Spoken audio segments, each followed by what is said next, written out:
No, let's go. You know what? I'm going to turn off the lights. That's where we're going.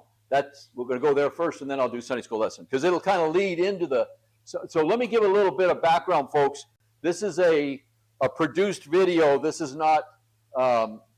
Lou says it's AI, but I want you to understand this is what has gone on in pulpits all across America, and I think you may have heard similar things to this. And they sound really authoritative. Boy, they've got it. And they were as wrong could be. So it's only 2 or 3 minutes long. So let's go ahead and listen. Have you seen what is going on in Iran? This is prophecy being fulfilled before our eyes. I am 100% convinced, based on my study of the Bible, that the rapture is going to come in my lifetime. And you would agree with me if you knew how to rightly divide. Saddam Hussein attacked us last month on 9/11. Without a doubt, things are lining up for the Great Tribulation. The Lord could come back at any moment. This is prophecy being fulfilled before our eyes. We must get his weapons of mass destruction before he uses them on Israel. Be praying for the troops in Operation Desert Storm. Things aren't falling apart. They are falling into place. Things are getting set up for Gog and Magog. There is no way we will make it to Y2K. Jesus will be back before then. I know this based on my study of the Scriptures. We are definitely living in the last days. The trumpet could blow any day. Satanic activity is prevalent today. Our teenagers are playing with witchcraft and getting demon-possessed, playing Dungeons and Dragons. If you play the rock music they listen to backwards, you will hear many chants in Latin summoning demons. That is not entertainment, church. That is an invitation for the devil to move into your home. And when that door is open, he will not come politely. He will come roaring. When you look at all that is going on in the world right now with the communists over in Russia and the sexual revolution in our country, we know that there is no way the rapture isn't going to come before 1988, and it will probably be even sooner than that.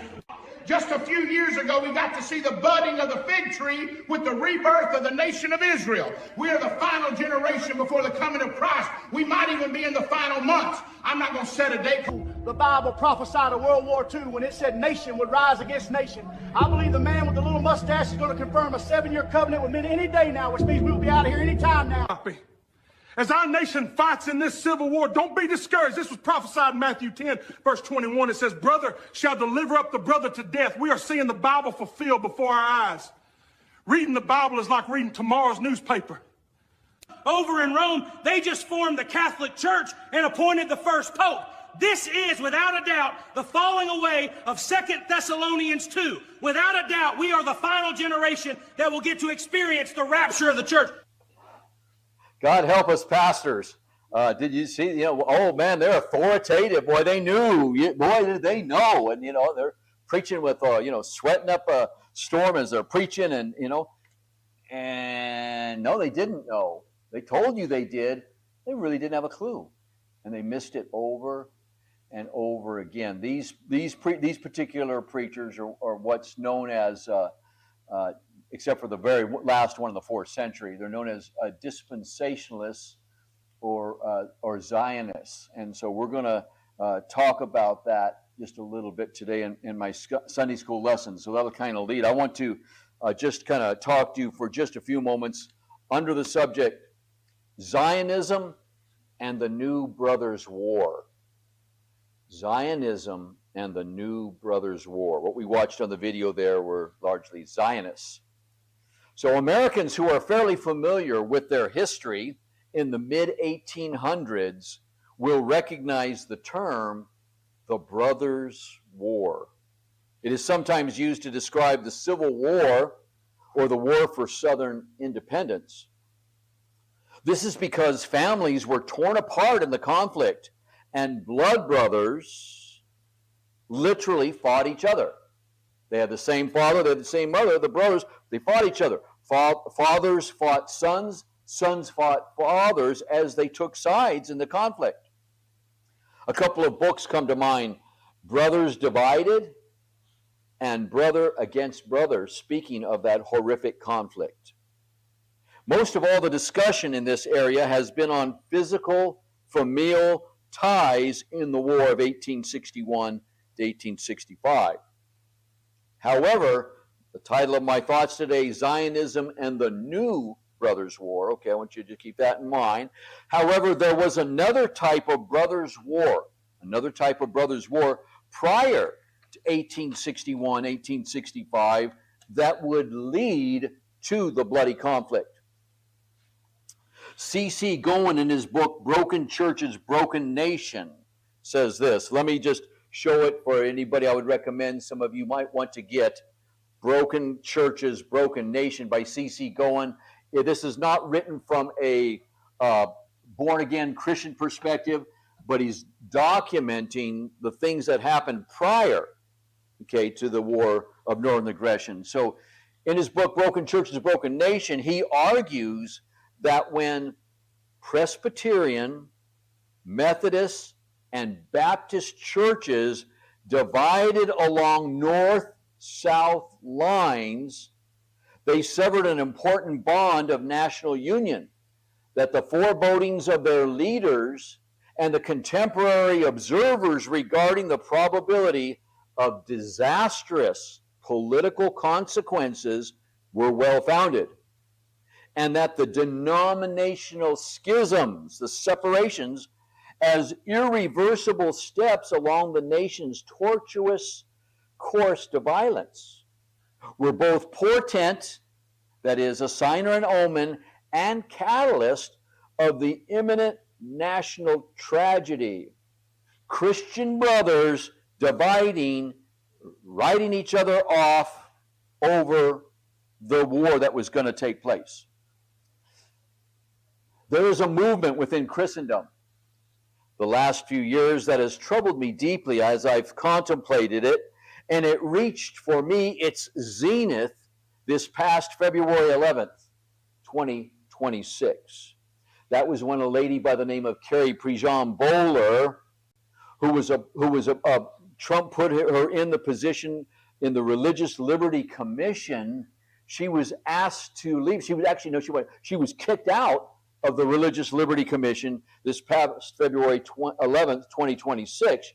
She was kicked off because she had been writing against the genocide that was taking place in Gaza, and that was forbidden. Can't do that.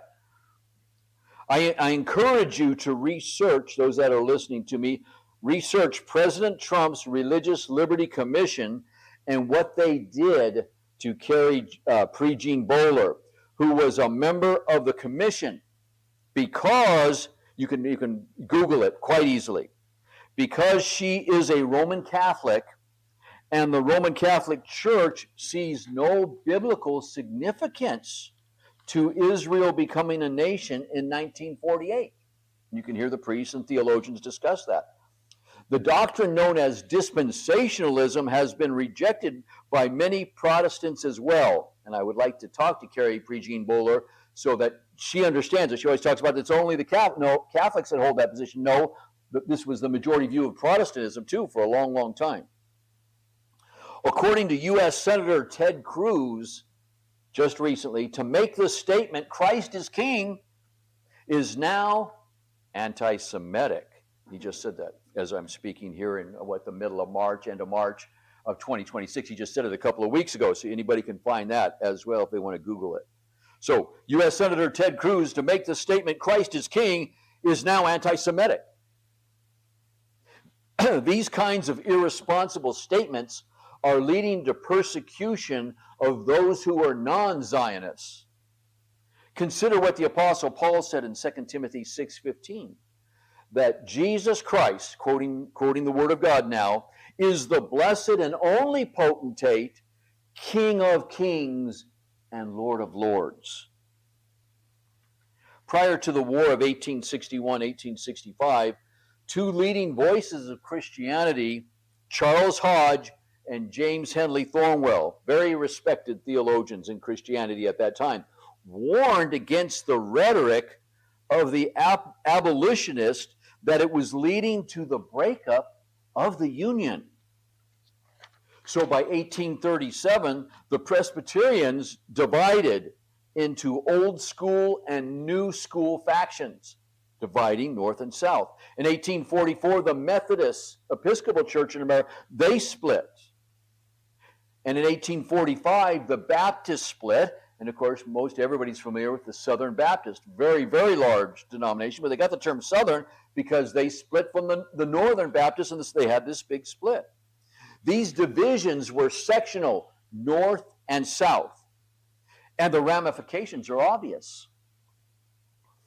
If the churches could not stay unified, how could the nation? So C.C. Gore, in his book, he argues that this is the prelude to the split of the nation into north and south, when the churches themselves years before had split.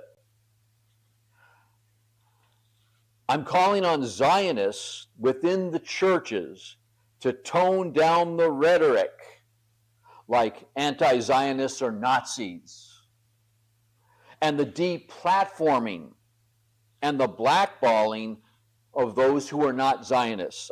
Tone down that rhetoric. I personally am not a Zionist. But as a pastor, I have had dispensational Zionist pastors preach at churches that I have been a pastor of. I'm afraid that if there is a new brothers' war in America, the Zionists will be at the helm and bear the blame. Let me close with the words of Psalm 120 and verse 7. I am for peace, but when I speak, they are for war.